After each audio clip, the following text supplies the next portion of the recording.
Hey YouTube, how you doing? This is Real Talk, and I'm coming to you with a new episode. And in this episode, we're going to discuss Dave Chappelle's actor studio interview.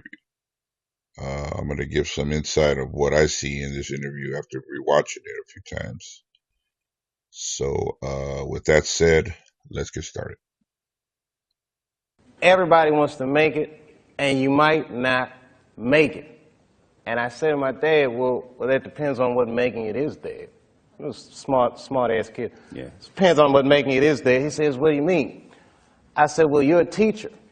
I said, if I can make a teacher salary doing comedy, I think that's better than being a teacher. And he started laughing.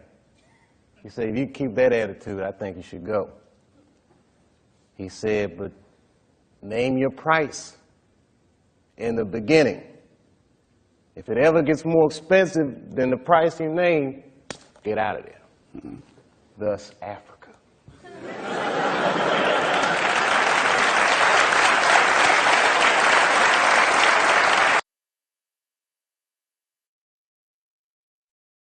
Okay, here we see him taking advice from his dad, saying that if he can make a teacher's salary doing comedy, that it would be better than being a teacher.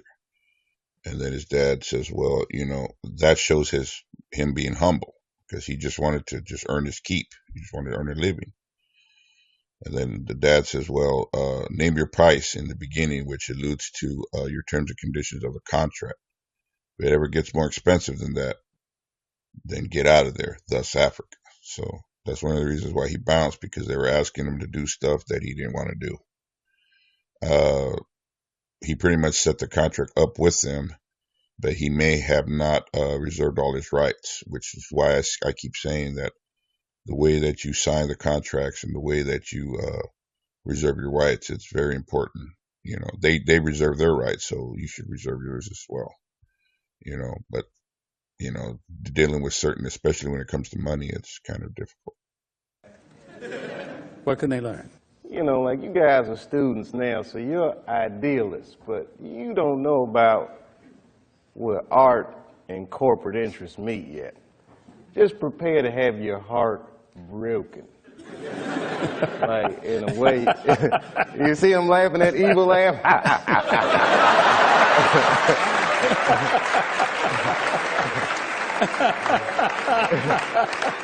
Because he knows, man, and everybody laughs at me, but just get your Africa tickets ready, baby, because it's coming.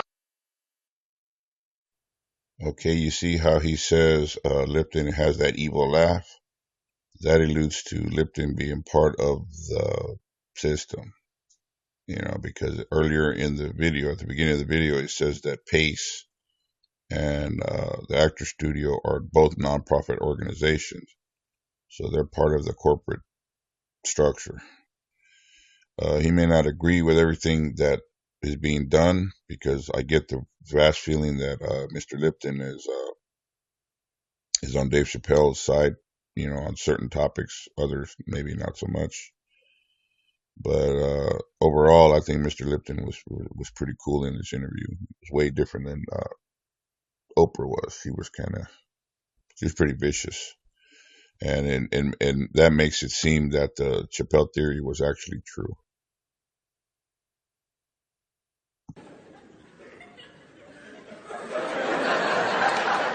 I'm just being real,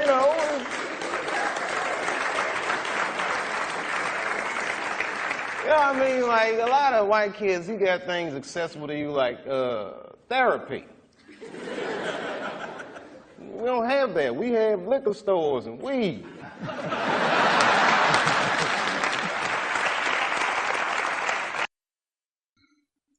Okay, right here he says a lot of you white kids have therapy.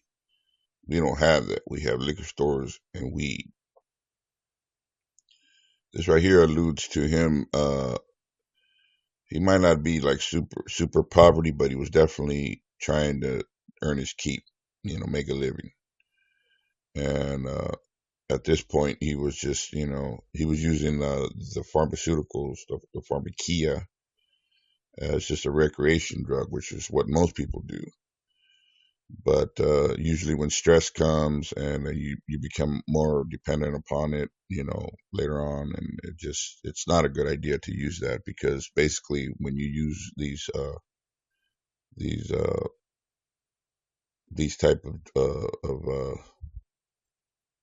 drugs or whatever, it's basically witchcraft, even if it's recreational. It's witchcraft. You're not, the Bible says you're not supposed to use it. You've called The Nutty Professor one of your favorite film assignments. Why? I just remember the first day at work, and I'm walking on the set, and this fat dude comes up like, "Hey, man, you're real funny." I'm like, "Thanks." "Oh, yeah, Eddie Murphy." He had that makeup on, and he knew my jokes. He started telling obscure jokes I did, like he knew them. And every day we would do takes, man. I mean, somewhere this footage exists. And when they say cut, I mean, those extras would be cheering. I mean, it was like me and Eddie we would dance. And Eddie would drop these jewels on me, when we're working. He's a real wise dude. Seen a lot of Eddie Murphy. And he was the guy that was like, you got to start writing. He was like, the way you tell jokes, you think in pictures, and you can write. You should start doing it. And that was the big Nutty Professor breakthrough. Okay, right here he says that he was on the set of Nutty Professor, and Eddie Murphy walked to him and was telling him that he was funny and he thinks in pictures. Well, what they wind up doing is they wind up slipping people in beside you. And since Dave was obviously trying to make it, quote unquote, make it, he's going to obviously take advice from Eddie Murphy, because he already made it, but he didn't know what lied behind the curtain, because everything is an illusion, a powerful illusion, is what he says later on in the video. So, yeah, they usually slip people in, on the side of you to kind of coax you into, to signing up, so to speak. That's not to say that Eddie Murphy didn't think Dave was funny, because Dave is funny. He's hilarious. But that's usually what they wind up doing, is they wind up slipping in somebody, next to you to get you to sign up, and the rest.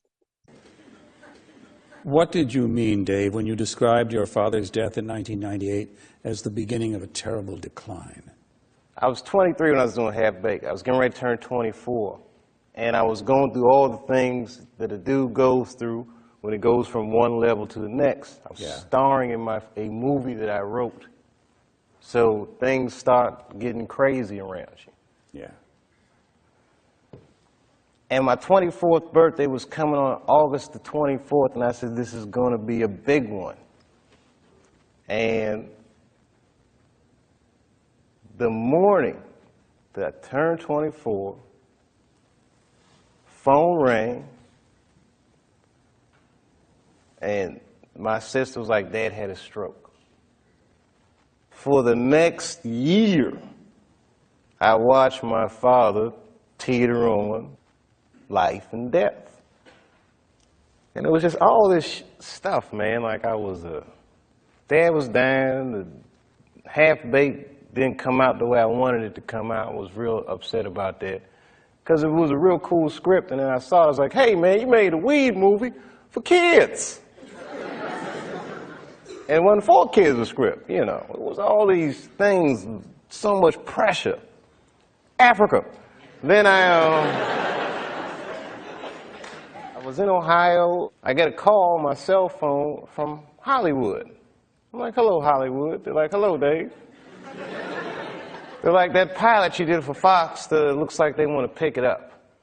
We need you to come out because they want to meet with you. And I was like, well, listen, I can't really come out right now.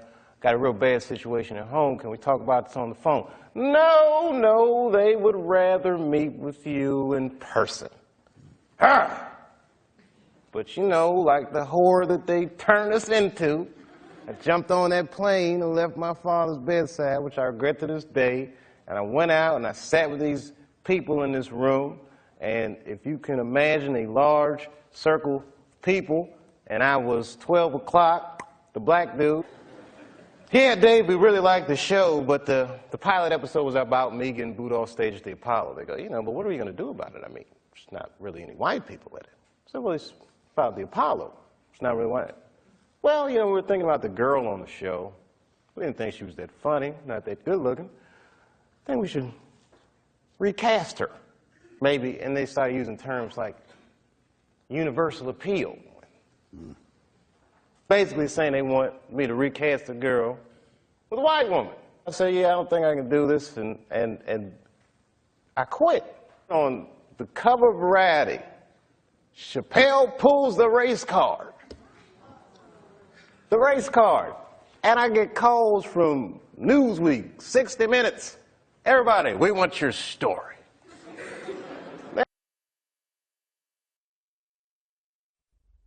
Okay, so on his 24th birthday, God sends him a message and made his father ill.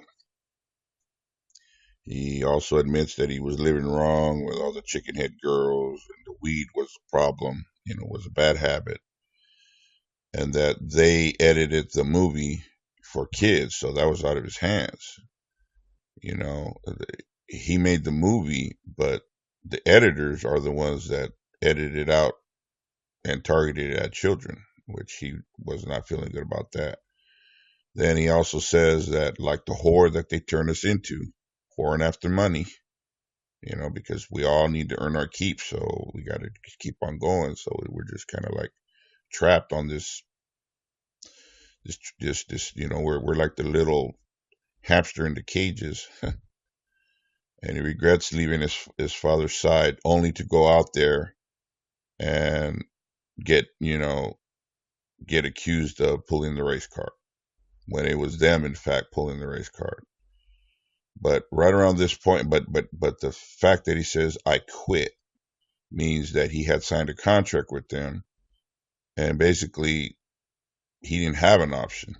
He had to either do what they wanted or suffer the consequences, which is this right here is already, now they're already starting to mess with him. So this is him admitting that they were messing with him if you see clear enough. So from where I'm sitting, they already had set him up because they got him away from his father's bedside, knowing that his father was sick or whatever. I'm sure they were aware of it, and they kind of forced him to go in person just to deny him and then say that it was him that was pulling the race car, when in fact it wasn't him at all. But they were setting him up for later on down the line. They were just setting up the groundwork, so to speak. And I got to figure this out for myself. I want to figure this out for myself. I was beat down. I wasn't living right. You know what I mean? Like, the weed thing was just a bad habit at this point. And you know what I mean? All these, chicken head girls you mess with when it comes with the territory. I'm just being real. Just being real. Just wasn't living right, man. I didn't feel good. And the stand-up stuff was just some angry stuff. It was just like I was kind of bottoming out. But when my dad died, because I'd been commuting back and forth to Ohio so much, that's when I bought the farm, which I called the Hollywood farm. Did you stay in Yellow Springs for a while? I live there to this day. I live there to this day. I'm raising my kids there. Look, man, at that point in your life, it's something so real in contrast to what Hollywood is, a very powerful illusion. And when your dad died, it kind of just broke the spell. Like, oh, this is bullshit. Look, I've been spending so much time doing this. What about my family? What about my friends?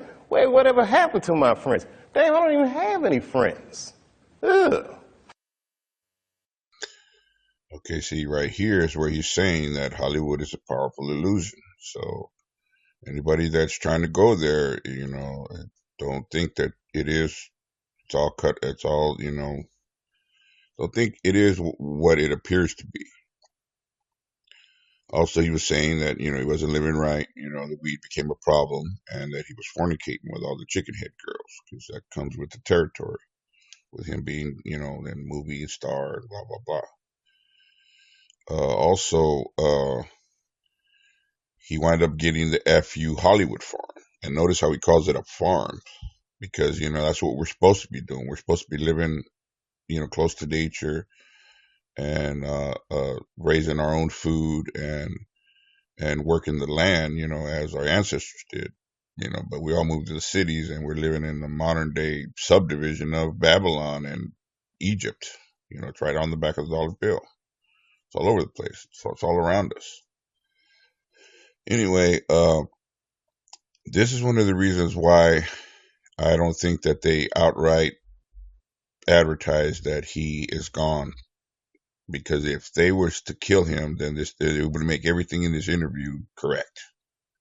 So it was going to be more prudent for them to clone him out, send out his double, and dupe us some more, and then hide him in the background. Hide him. He might not be dead, but he might be just taken away from the public, because the one that's walking around now is not the same guy. Because this one I hear speaking out, he's saying what he needs to say. The other one looks depressed, and his demeanor's just way different, and he looks like he's chipped. It looks like they're controlling him like big time. But that remains to be seen. Well, this is going to end it for this. This is going to end the video. This is part 1, because there's so much more that I want to speak on. Hopefully, if this makes it to press, but we'll see.